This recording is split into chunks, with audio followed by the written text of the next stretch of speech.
My name's Grant Kurgan, and I'm the owner of the Groundworx company.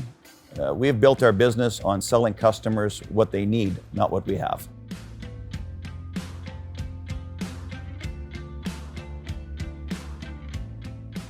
In the last 2 years, we've really expanded into Manitoba.